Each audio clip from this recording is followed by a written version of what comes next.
நான் எப்போவுமே புதினா வாங்கும்போது தண்டு கெட்டியாக இருக்கா வேர் விட்டுருக்கான்னு பார்த்து தான் வாங்குவேன். ஏன் அப்படின்னா இந்த மாதிரி ஊனி வைக்கிறதுக்காக தான். ஏன்னா நம்ம இந்த தடவை ஊனி வச்சோம் அப்படின்னா நெக்ஸ்ட் டைம் வந்து நம்ம கடையில் வாங்கணும் அப்படிங்கிற அவசியம் இருக்காது.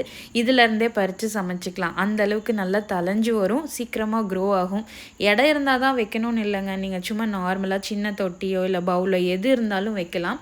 ஸோ எப்போவுமே நான் இந்த மாதிரி தான் ஊனி வைப்பேன். எனக்கு ரொம்ப பிடிக்கும் செடி வளர்த்துறது அப்படின்னா. ஆல்ரெடி நான் சொல்லியிருந்தேன், ரொம்ப பிடிக்கும். துளசி, வெத்தலை, ஜாதி மல்லி, ரோஸு, செவ்வந்தி அந்த மாதிரி வச்சுருக்கேன். இது மட்டும் இல்லாமல் கொத்தமல்லியும் கொஞ்சம் நுணுக்கி போட்டு விட்டுருந்தேன். அது கொஞ்சம் தளைஞ்சிருக்கு.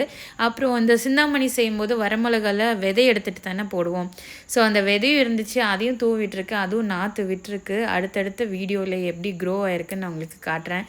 கருவேப்பிலை வச்சுருக்கேன். அதுக்கப்புறம் பார்த்திங்கன்னா ரோஸு, நம்ம அந்த ஊனி விட்டோம் இல்லைங்களா, அந்த புதினா பாருங்கள் எவ்வளோ சூப்பராக தளைஞ்சிருக்கு அப்படின்னு சொல்லிட்டு. ஸோ இந்த புதினாவே இப்போ நான் கட் பண்ணி சமைக்கிறதுக்கு யூஸ் பண்ணிப்பேன். ஸோ இந்த மாதிரி தான் நீங்களும் இனிமேல் புதினா வாங்குனீங்க அப்படின்னா அந்த வேரோடு இருக்கா, நல்லா தண்டு இருக்கான்னு பார்த்து வாங்குங்க. வாங்கிட்டு தலையை பிச்சுட்டு நீங்கள் கண்டிப்பாக ஊனி விடுங்க. இந்த மாதிரி உங்களுக்கும் அடுத்த டைம் சமைக்கிறதுக்கு ரொம்ப யூஸ்ஃபுல்லாக இருக்கும். ஏன்னா அந்த தண்டெல்லாம் வேஸ்ட் பண்ண வேணாம். மனமும் செம சூப்பராக இருக்குங்க. நம்ம கடையில் வாங்குறத விட நம்ம ஊனி வச்சது ரொம்ப மணமாக இருக்கும்.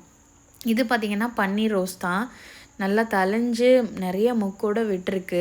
அடுத்தடுத்து நிறைய பூக்கள் வரும். இது வந்து பார்த்திங்கன்னா 7 days ரோஸு. எப்போவுமே பார்த்திங்கன்னா 5-6 பூ இருந்துக்கிட்டே இருக்கும். கலரும் செம சூப்பராக இருக்கும்.